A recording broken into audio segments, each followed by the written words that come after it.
오늘 우리에게 주신 하나님의 말씀 보도록 하겠습니다. 구약 성경 신명기 8장 16절의 말씀입니다. 지금 4일째 같은 말씀 저희들이 묵상하고 있습니다. 신명기 8장 16절의 말씀 저희들 다 같이 한 목소리로 큰 목소리로 함께 봉독하도록 하겠습니다. 시작. 내 조상들도 알지 못하던 만나를 광야에서 내게 먹이셨나니 이는 다 너를 낮추시며 너를 시험하사 마침내 내게 복을 주려 하심이었느니라. 아멘. 하나님의 말씀입니다.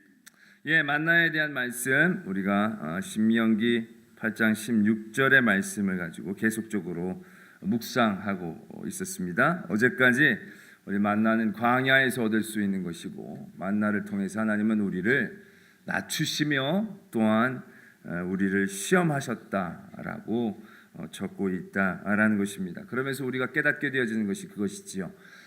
광야에서 우리가 배고픔과 굶주림 가운데에 정말 우리 삶의 결핍과 부족을 놓고 하나님 앞에 먹을 것을 달라고 하는 그런 심정들 가운데 하나님이 만나를 주신 겁니다.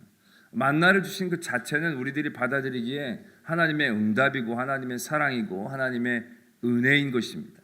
그 자체로도 물론 너무나 표현할 수 없는 전적인 하나님의 은혜와 사랑임에는 틀림이 없습니다. 그러나 하나님은 그것이 다가 아니었다는 것이죠. 하나님이 우리에게 주시려고 하시는 것의 가장 최고가 그게 아니었다는 것입니다. 만나로 우리를 먹이우시고 또한 우리를 입히우시며 우리를 지켜주시지만 하나님께서는 그거 주시고 그냥 끝내자라는 게 아니라 그걸 통하여 또한 우리에게 역사하셨다라는 것이죠. 만나는 우리의 어떤 궁극적인 목표가 아니었다라는 것입니다. 아니, 우리에게는 그런 것일 수 있었지만 적어도 하나님에게는 그렇지 않았다라는 것입니다. 하나님에게는 만나 또한 하나님의 섭리였고 하나님의 도구에 불과했다라는 것이죠.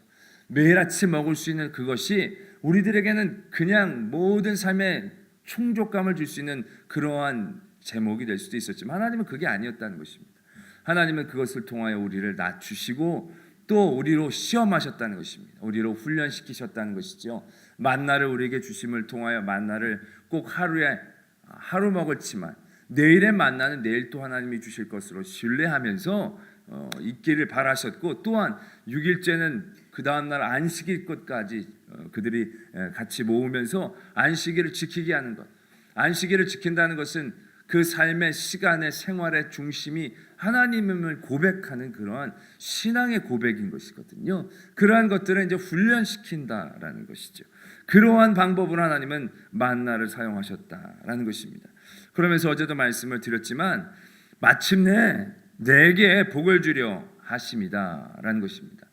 만나가 복이 아니라 만나를 통하여 우리로 낮추시고 우리를 시험하사 마침내 하나님이 우리들에게 복을 주신다라는 것입니다. 할렐루야. 하나님이 주시는 이 마침내 주시는 은혜와 복을 누리는 저와 여러분이 되기를 축원합니다.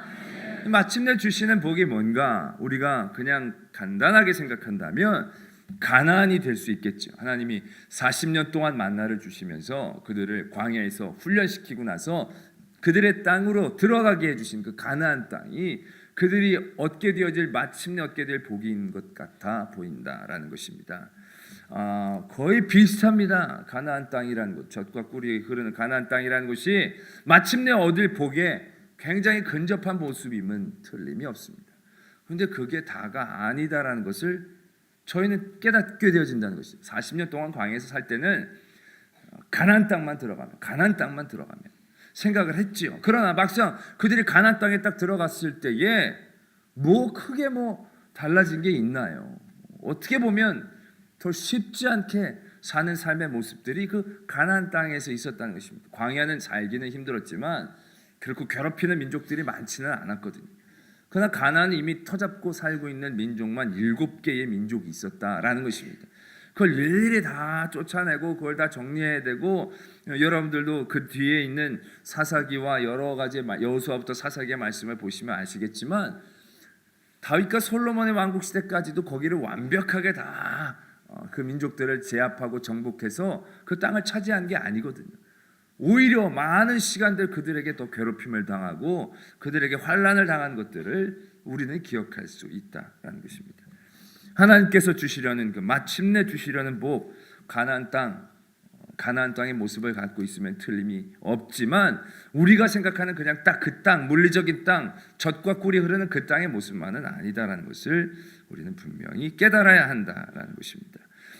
우리가 그 말씀을 분명히 알기 위해서 우리 신명기 8장 3절의 말씀, 이것도 굉장히 유명한 말씀인데요. 신명기 8장 3절의 말씀을 우리가 한번 읽어볼 필요가 있습니다. 제가 한번 읽어드릴 테니까 여러분들 주의해서 잘 들어보시길 바랍니다.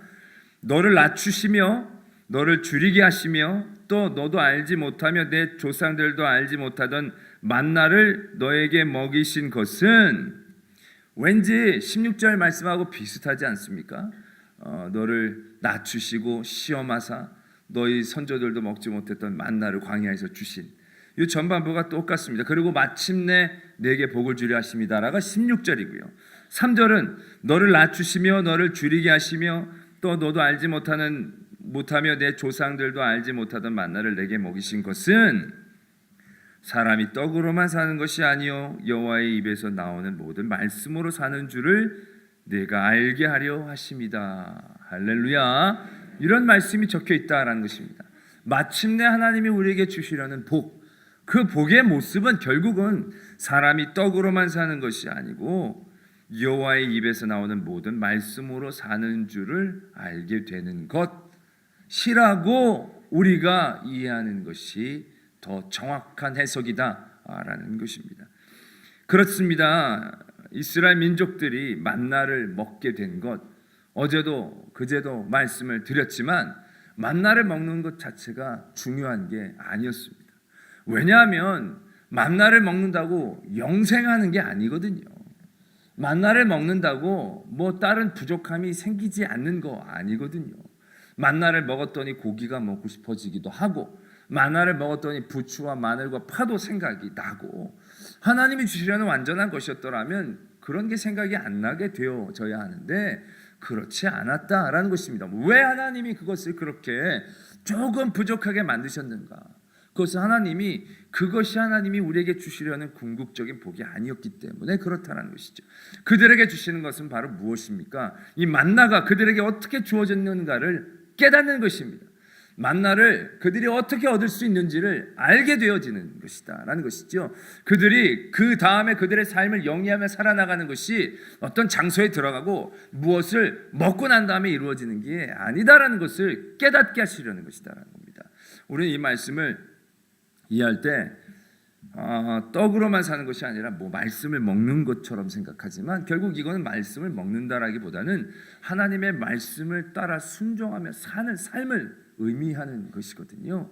우리가 하나님의 크신 은혜를 누렸다라는 것은 무엇인가를 먹고 입었다라는 것이 아니라 하나님이 주신 그 은혜를 깨달아서 하나님의 말씀대로 순종하면 되는구나를 알게 하는 것, 알게 되는 것, 그것이 결국 우리가 하나님으로부터 받게 되어지는 가장 큰 은혜, 복의 모습이다라는 것을 깨달아야 한다는 것입니다.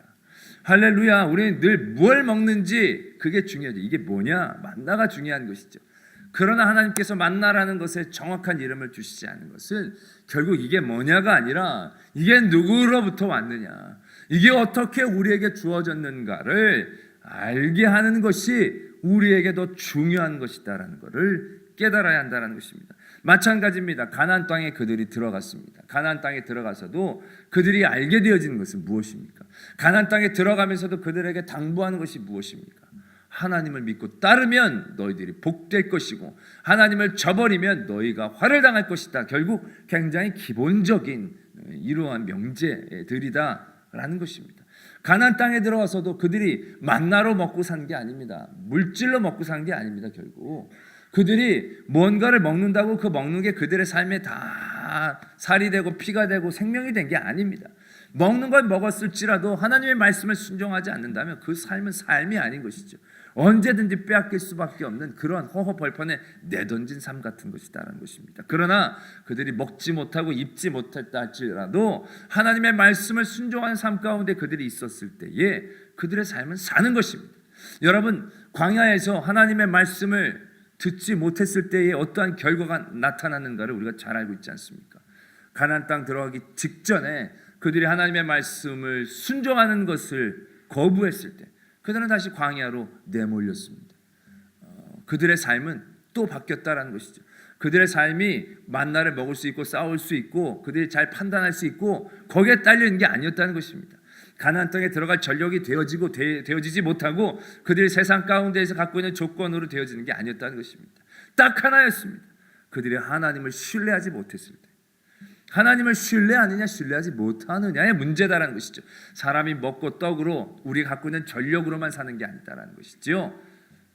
하나님의 말씀을 순종하는 것으로 사는 것인데 그것에 대한 신뢰가 없었을 때 그들은 그 땅 직전에서 다시금 쫓겨날 수밖에 없다라는 것이고요. 그들이 그 땅 안에 들어가서도 마찬가지다라는 것입니다. 아무리 그 땅에 들어갔었어도 하나님의 말씀을 순종하지 않으면 사는 게 아닙니다. 토굴에 가서 숨고 살고 산속에 들어가서 숨어 살 수밖에 없는 것이다라는 것이죠. 그러나 하나님의 말씀을 순종할 때는 아무리 자꾸 연약할지라도 놀라운 하나님의 능력을 힘입고, 물론 그것이 오래 살고 더 많이 얻는 것을 뜻하는 것이 아닐 것입니다. 그 하나님의 말씀을 순종할 때에 우리 마음 가운데 갖는 힘과 기쁨과 하나님이 주시는 평안, 그것이 결국 우리들이 하나님께로부터 받을 수 있는, 하나님이 우리에게 주시려고 하시는 가장 복스러운 모습이다라는 것을 우리가 깨달아야 한다는 것입니다. 할렐루야. 제가 이렇게 말씀을 들으니까 목사님 또 역시나 그런 식으로 말씀을 해석하시는군요. 내가 그럴 줄 알았습니다. 복 얘기하고 은혜 얘기하면서 우리를 꼬드기더니 결국은 말씀에 순종하고 없어도 잘 참고 살라 이 얘기 아닙니까? 없으면 없는 대로 그냥 하나님 말씀만 붙잡고 잘 살라라는 얘기 아닙니까? 맞습니다. 할렐루야. 맞습니다. 그게 맞습니다. 근데 그게 굉장히 중요하다라는 것이죠. 우리는 우리의 삶을 이 세상 가운데서 살아나갑니다. 이 세상 가운데서 살아나갈 때 우리에게 굉장히 중요한 도전 한 가지는 이 세상의 틀을 어떻게 우리가 깨트릴 수 있느냐라는 것입니다. 아브라함이 그가 아버지 밑에서 또한 자녀 없이 있었을 때 하나님이 그를 부르실 때에 내가 너를 통하여 복의 근원이 되게 하겠다는 거죠. 너로 큰 민족을 이루겠다라는 것이죠. 너를 부자가 되게 하겠다라는 것입니다. 결국 아브라함도 어떤 세상적인 틀 가운데에 혹해서 따라온 것은 사실입니다. 그러나 하나님이 아브라함에게 주시려고 했던 것, 아브라함이 하나님에서 가장 얻을 수 있는 귀한 것이 무엇인지를 아브라함은 알았다는 것이죠. 물론 그런 틀 가운데서 시작했지만 아브라함은 그 틀을 깨트릴 수 있었다는 것입니다. 하나님은 아브라함이 그 틀을 깨트리기를 원하셨고, 하나님은 아브라함을 인도하여 내셔서 다시금 애굽으로 내려가시게 하고, 또한 거기서 여러 가지 우여곡절을 겪게 하고 자녀도 쉽게 주시지 않으면서 여러 가지의 문제와 어려움들을 수십 년간 또한 그가 겪게 되어지면서 아브라함이 진정한 복이 무엇인지를 깨닫기를 원하셨다는 것이죠. 또한 아브라함은 그 하나님의 원하심에 부응해서 그 틀을 깨트릴 수 있었다는 것입니다. 아브라함이 물론 부자가 되기도 했죠. 그러나 큰 민족을 이룬 건 절대 아니었습니다. 그러나 아브라함은 그것을 넘어섰다라는 것이죠. 하나님이 이삭을 바치라는 것, 결국 그 세상의 틀 가운데서 너가 깨어질 수 있느냐, 그것을 완전히 벗어나게 되었느냐, 내가 너에게 주려는 더 큰 복이 무엇인지를 네가 볼 수 있었느냐라는 것을 보시기 위함이셨거든요. 그런데 아브라함은 그걸 과감하게 깨트리고 나왔었다는 것이죠. 그 어렵게 얻은 하나밖에 없는 자식, 그가 하나님에게서 얻을 궁극적인 복의 모습처럼 보이는 그 이삭이라는 아들, 이 아들이 죽고 나면 이제는 더 가능성이 없어 보이는 그의 삶의 자리, 그러나 아브라함은 그 틀을 깨트렸다라는 것이죠. 그 틀에 매이지 않았습니다. 그는 하나님의 말씀을 순종하는 것이 큰 민족이 되어지는 길이구나, 하나님의 말씀에 순종하는 것이 결국 나의 가장 큰 기쁨이고 나의 큰 사명이고 하나님의 말씀을 듣는 것이 나의 가장 큰 은혜이다라는 그 새로운 틀에 적응하기 시작했다라는 것입니다. 분명히 아브라함도 세상에 살고 있었습니다. 그러나 그 세상의 틀에서 결국 하나님을 따라가는 첫 걸음은 내디뎠지만 그의 걸음이 걷는 그 모든 걸음을 통하여 그는 하나님이 원하심에 따라 복스러운 사람으로 바뀌어지고 있다라는 것입니다. 결국 하나님이 이스라엘 민족들을 이끌어낼 때에도 뭐라고 얘기합니까? 젖과 꿀이 흐르는 가나안 땅, 먹을 걸로 꼬시고 있으십니다. 하나님이 이스라엘 민족에게 하나님 말씀 잘 듣게 하는 땅, 그러면 잘 안 일어날 수도 있었을 것입니다. 그러나 젖과 꿀이 흐르는 땅으로 인도한 그들에게 만나로 주시면서 그들을 인도하십니다. 그러나 하나님이 주시려고 하는 게 젖과 꿀이 아니었습니다. 젖과 꿀을 먹게 될 수 있는 그 상황과 형편, 젖과 꿀이 아닐지라도 정말로 비족하고 나쁜 것을 먹었을지라도 기뻐할 수 있는 힘이 있는 것, 하나님을 믿는다는 것, 하나님을 섬길 수 있다는 것, 하나님과 함께 한다는 것, 하나님의 자녀가 된다는 것. 결국 마지막에 가서야 아멘이 나오는 겁니다. 제가 말이 너무 빨라서 아멘할 타이밍을 못 잡으시는 겁니까? 할렐루야. 결국 하나님이 우리에게 주시려는 복의 모습은 그거였다라는 것입니다. 여러분, 다윗이 어떻습니까? 다윗이 사울에게 쫓기고 있습니다. 그런 세상의 틀 가운데 그가 내몰리고 있습니다. 전후 좌우 바라보기 힘들게 정신없이 도망다니고 있습니다.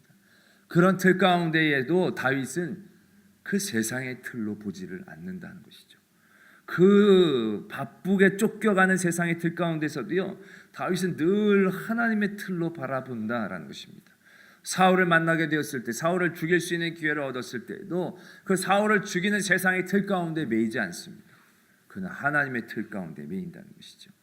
하나님의 말씀에 순종함으로 사는 것이 진정한 삶이다라는 것을 깨달았다는 것이죠.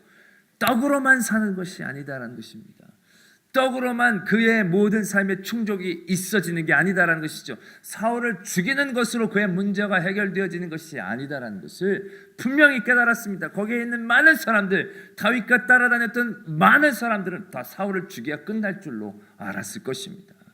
떡으로만 사는 삶으로 다 이해했을 것이다 라는 얘기죠. 그러나 다윗은 도망다니는 가운데 있어 그의 모든 삶 가운데의 찬양을 통하여 그의 마음 가운데에 마침내 하나님이 주시라는 복들을 쌓아나가고 있었다라는 것입니다. 그게 무엇입니까? 하나님이었다는 것이죠. 하나님의 말씀대로 사는 것이었다는 것입니다. 그가 쫓겨다녀 토굴에 살지라도 하나님 앞에서 바르게 서려고 하는 모습, 그것이 진정한 하나님의 복된 사람의 모습이고, 하나님이 그의 모든 여정들을 이끌어 나가며 그를 낮추시기도 하시고 그를 시험하사 하나님의 귀한 가나안 땅에 들어갈 만한 사람, 가나안 땅을 진정히 누릴 만한 사람으로 인도해 주고 계신다는 걸 우리가 보게 되어진다라는 것이죠. 요셉도 또한 그렇지 않습니까? 정말로 형들에게 배반을 당하고 여러 가지로 힘들었지만 보디발의 아내의 유혹 가운데서도 그는 세상의 틀이 아니라 하나님의 틀로 사는 것이 복됨을 알고 있었다라는 것이지요. 그러한 하나님 앞에서의 그의 삶이 정말로 더 어려운 삶의 지경으로 그를 내몰았지만 결국 그것이 하나님이 그를 인도하신 섭리였고 과정이었고 역사였고 축복된 자리였다라는 것, 할렐루야, 우리가 분명히 알게 되어진다는 것입니다. 우리가 성경에 많은 하나님의 사람들이 가나안 땅에 들어가는 것을 봐야 합니다. 그러나 하나님의 사람들이 가나안 땅으로 들어가는 모습은 이스라엘 민족이 가나안 땅에 들어가는 모습과 사뭇 다릅니다. 그 가나안 땅의 모습은 메맞는 것이었습니다. 어떻게 보면 가나안 땅의 모습은 그들에게 순교를 당하는 것이었습니다. 가나안 땅의 모습은 그의 모든 것들을 버리고 예수 그리스도를 전하러 다니는, 그의 어떻게 보면 세상적으로 더 힘들어하고 더 고통스러워하는, 그렇게 보이는 그러한 삶의 모습일 수도 있었습니다. 그러나 그것이 그들에겐 가장 복된 일이었고, 그것에 대하여 그들은 늘 감사하고 기뻐하며 놀라운 하나님의 역사를 이루어냈고, 우리들이 그들의 삶을 볼 때도 에이 안 됐다라기보다는 존경이 되어지고 도전이 되어지고 은혜가 되어지는 모습으로 다가오는 것을 우리가 분명히 보게 되어진다라는 것입니다. 할렐루야. 떡으로만 사는 것이 아니다. 떡을 버리라는 얘기 아닙니다. 만나를 먹지 말라는 얘기 아닙니다. 여러분들에게 주신 그 은혜들을 다 무시하고 그냥 힘들게 그렇게 괜히 고행하며 사는 것을 얘기하는 것이 아닙니다. 만나는 하나님의 은혜를 누리는 것이지요. 중요한 건 그 만나를 통하여 그 하나님의 더 크신 섭리를 바라보게 되어지는 것이다라는 것입니다. 만나는 어떻게 보면 굉장히 보잘것없어 보이지만 그 만나를 주신 하나님을 바라보면서 더 큰 가나안 땅을 소망할 수 있는 믿음을 얻게 되어진다는 것입니다. 그 만나를 통하여 더 큰 하나님의 사랑을 소망할 수 있는 우리의 귀한 디딤돌이 되어진다라는 것, 우리는 분명히 깨달아야 한다는 것입니다. 우리들이 삶 가운데 갖고 있는 여러 가지 부족과 결핍들, 여러분들은 그것을 만나로 바라보아야 한다는 것입니다. 그 만나를 통하여 얼마나 더 큰 하나님의 은혜가 우리들에게 임할 수 있는지를 볼 수 있는 힘, 그것이 우리들에게 하나님이 주시고자 하시는, 오늘 주시는 만나의 모습이다라는 것입니다. 할렐루야. 하나님으로부터 되어지는 것, 이 모든 것이 하나님의 은혜임을 깨닫고 고백하는 것. 그래서 그런 것 먹어도 좋고 먹으면 감사하고 안 먹어도 괜찮고, 그러나 더 중요한 건 하나님의 말씀을 지키는 것. 예수님이 40일 동안 시험을 당하시고 금식을 하시고 난 다음에 첫 시험이 돌을 떡으로 만들라는 겁니다. 떡으로 만들어도 되고 만들지 않아도 되는 겁니다. 그렇죠. 그걸 예수님이 돌을 떡으로 만든다고 우리가 보기엔 큰 죄가 되는 것 같아 보이지 않습니다. 그러나 예수님은 그러한 많은 그러한 시험 가운데에서 말씀으로 사는 것이다라는 가장 귀한 중심을 스스로에게 선포하고 계십니다. 사탄에게 그 얘기를 해봐야 무슨 소용이 있습니까? 사탄이 예수님이 얘기한다고 은혜 받고 맞아 말씀으로 살지, 나도 이제 말씀대로 살겠습니다. 사탄이 그러나요? 절대로 안 그러죠. 예수님은 사탄 들으라고 얘기하는 게 아니라 자기 자신에게 그 얘기를 하고 계십니다. 자기 자신은 지금 배고프죠. 돌을 떡으로 만들려면 아삼아삼, 그래 이거 그냥 별로 크게 잘못도 아니고 이건 내가 바꾼 다음에 내가 먹으면 되겠네. 우리가 그럴 때가 많이 있지 않습니까? 이거 누이 좋고 매부 좋은 그런 일들, 도랑치고 가재 잡는 그런 일들, 그러면서 은근슬쩍 우리의 욕심과 하나님의 일들을 그냥 명분 삼아가지고 그냥 슬슬슬 넘어가려는 것. 그러나 예수님은 그러한 삶의 자리에서 분명하게 도전하신다는 것이죠. 나에게 필요한 건 결국 하나님의 말씀이다. 안 먹겠다는 게 아니죠. 앞으로 굶어 죽겠다라는 얘기가 아닙니다. 지금 나의 삶 가운데서 그것이 강력하게 나에게 유혹이 되어지지만 더 중요한 건 말씀이다, 하나님이다 라는 것입니다. 만나가 나에게 중요하게 다가오지만 그게 아니다라는 것입니다. 그 만나를 통하여 날마다 하나님이 나에게 함께하여 주시는 은혜를 깨닫고 하나님의 말씀에 순종할 때 이런 것들이 나에게 주어지는구나. 하나님의 말씀에 순종할 때 더 큰 것들이 주어지는구나. 나에게 가장 축복된 것은 하나님의 말씀에 순종할 수 있는 삶을 내가 얻게 되어지는구나. 솔직히 만나는 순종했다고 주신 것이 아니거든요. 그런데 하나님이 만나를 주셔서 우리로 순종케 하실 수 있는 기회를 주셨다는 것이죠. 한 올매씩 거둬라. 6일째는 이틀 분량을 거둬라. 내일 또 줄 것들을 믿고 오늘은 오늘 것만 거둬라. 그런 하나님의 말씀에 순종할 수 있는 기회를 주시는 또 오늘 하루를 가치 있게 바라보면서 그것을 다른 데 쓰는 것이 아니라 주신 게 다 내가 잘해서 주신 것이니까 이 다음에 먹고 이제부터 내 마음대로 하는 것이 아니라 여호와의 입에서 나오는 말씀으로 사는, 그 말씀으로 순종하여 사는, 그것이 기쁨으로 다가오게 되어지는, 그것이 즐거움으로 나의 삶 가운데에서 찬송되어지는 그러한 성도가 되어지기를 주님의 이름으로 축원합니다.